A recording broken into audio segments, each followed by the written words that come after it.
Hello and welcome to another In Conversation with WLV Doctoral College whilst in lockdown and in the company of a couple of cats. So you can see Gerard sitting here and Frida sitting in the background. I'm Deborah Curitan and I work in research and development at the University of Wolverhampton. And I'm Dr. Ben Halligan. I'm Director of the Doctoral College for the University of Wolverhampton. Today's In Conversation with WLV Doctoral College is going to be about health and wellbeing as a researcher during the pandemic. And this is because this is a very important area of consideration for postgraduate researchers, but also this week is Mental Health Awareness Week. So we wanted to do a little bit of something to support students out there who are struggling and working away during the pandemic. So we were talking earlier, Ben, and we were saying that, it's really important during the pandemic and during lockdown to really consider our health and well-being and to encourage people really to take stock of what's going on around them and look at how to make their lifestyle a little bit more kinder to themselves during this particular period of time. So there were a few things that we were thinking about, we were talking about. So one of those was about having a routine. So Ben, you often talk about routines don't have to be 9 till 5. Yes, indeed. I think sometimes we fall into a routine and other commitments, and we do it unthinkingly, and we do what works for us ideally. But in the current unusual circumstances, I think maybe we should just pay a bit more attention to our routine. Is it something that is perhaps too much for us? Do we need to rethink it? Do we need to reconsider the hours? Do we need to break it up? Should we perhaps rethink a routine around things that ordinarily you may not have given too much thought for, but that are important well-being elements? Should we make sure that a routine is broken to have some sun, a bit of a walk, a longer lunch break, so that we begin to move away from some of the intensity of research that can be quite detrimental if you're stuck in the same place day in, day out? So you're talking about flexibility. So whilst it's a good idea to have a plan and have an idea about what it is that you intend to do during the day, what goal you might have work-wise for the day, it's about breaking that up so that you take regular breaks away from a computer screen, and that you're flexible and work around the times that work best for you. So that might be starting early and finishing early.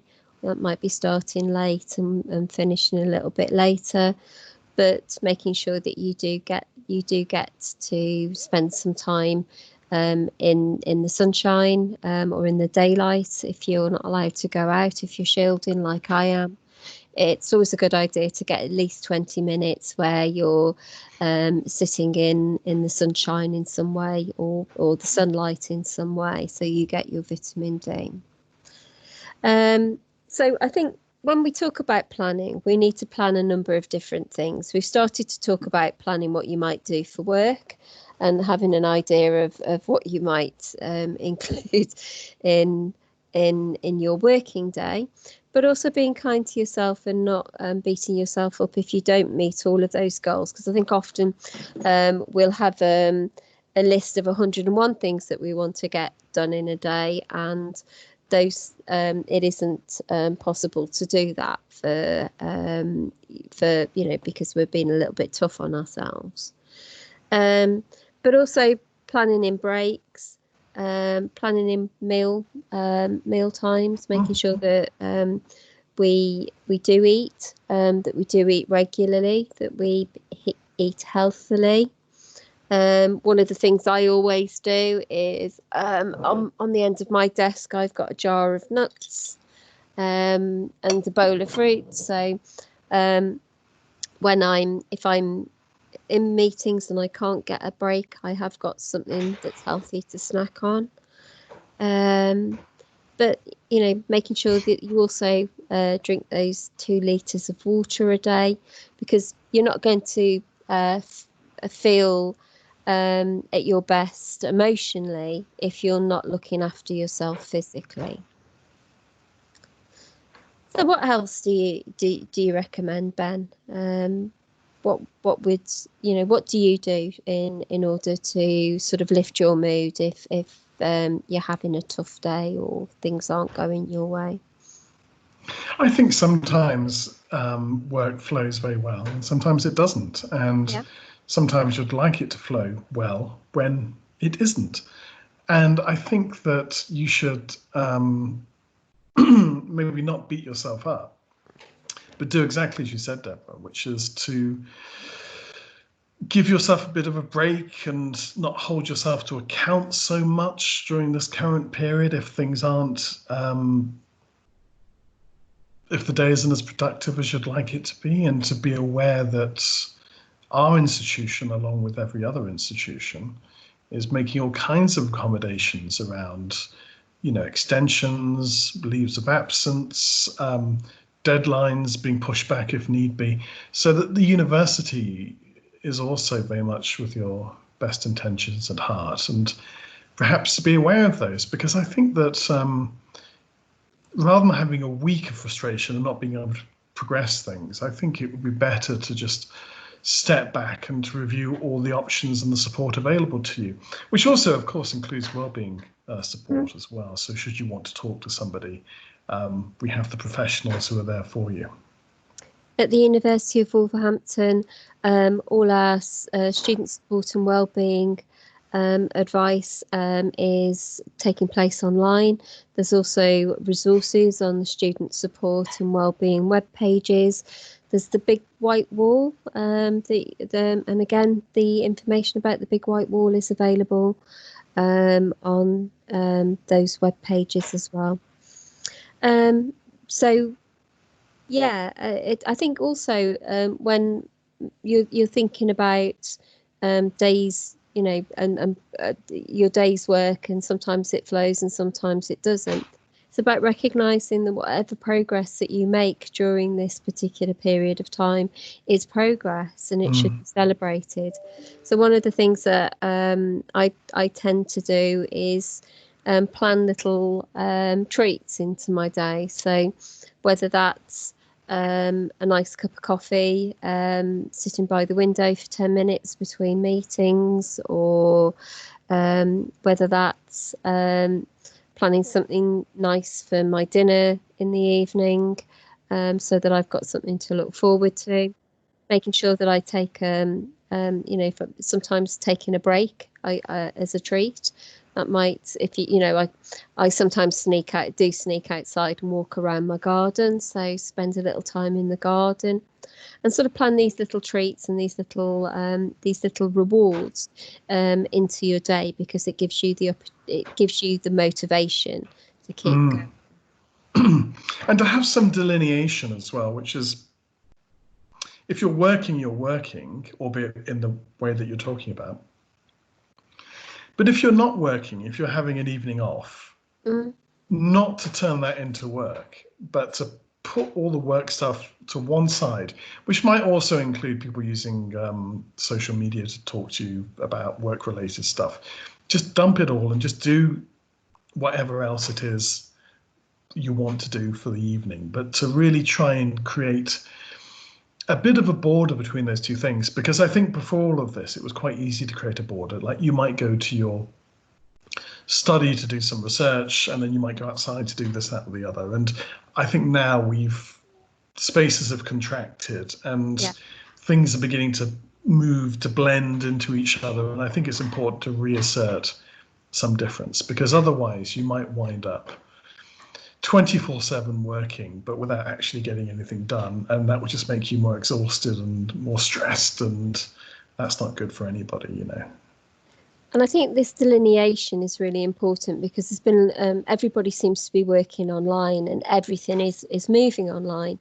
So being able to say, okay, I'm going to turn off the computer, I'm going to turn off the phone, I'm going to turn off the electronic gadgets and do something else instead, whether that's sitting reading a book or listening to music or chatting on the phone to friends or whatever that might be.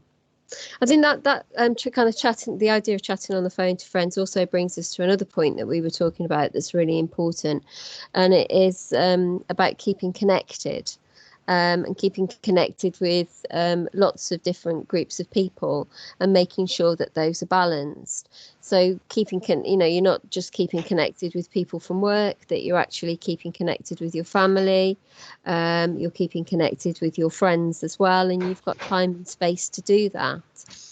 The Doctoral College do offer some spaces for keeping in touch and some social activity. So we occasionally have quiz night, social events.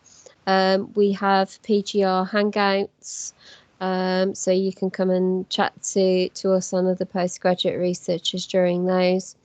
There are lots of peer-led events going on at the moment. So the postgraduate research, the Doctoral Students Research Society and the Students' Union won Student Society of the Year.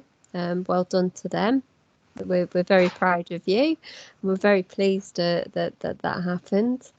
But that society has a number of online get-togethers, sort of online coffees, online socials. There's also another group of the Wolverhampton doctoral students on Facebook. Again, that they're a social group. They tend to kind of chat. They also do writing retreats. So it's worth having a look and keeping your eye open for what's going on in terms of keeping connected and keeping in touch with the student community. But don't let that overtake your life. Do keep in touch with friends and family as well. Okay, so quite a lot of advice there. There's only one more thing that there's actually two more things that I would say, is make sure that you exercise a bit. And that just might be walking, going outside if you can, and walking somewhere, and enjoying the countryside or local parks. And if you can't do that, find a way of exercising in the home. There's lots of stuff online at the moment, sort of online dance classes, online yoga classes, online Pilates classes and exercise classes on TV. So there's lots you could join in, or even if it's just walking around the house or going up and down the stairs. The adrenaline and the various chemicals that are released by exercise is actually quite good for your mood and your well-being. So exercise is good not only for your physical health, but it's also good for your emotional health as well. And the other thing is to know what your stress triggers are. So things like keeping away from the media if that's something that you find distressing. Don't look at the news sites or the news, or just do that once a day if that's something that you find stressful. Try and find something else to do instead, and try and keep away from those stress triggers. And do talk if you're struggling. It's important to tell people. It's important to reach out. People won't judge you, and people will want to try and help. So please, if you are in a situation where you need some help, don't be scared to to say so. Absolutely. Okay, there's quite a lot in there, so I do hope that's helpful, and I'm sure that if there's any feedback, we'll be very happy to hear it. And indeed, if there are any suggestions for further vlogs that Deborah and I can do, we'll be very happy to hear those as well. So thank you very much for listening, as always. Do follow us, do subscribe, and then you'll get a notification to say when we've released a new vlog. We try to release a new vlog every Friday.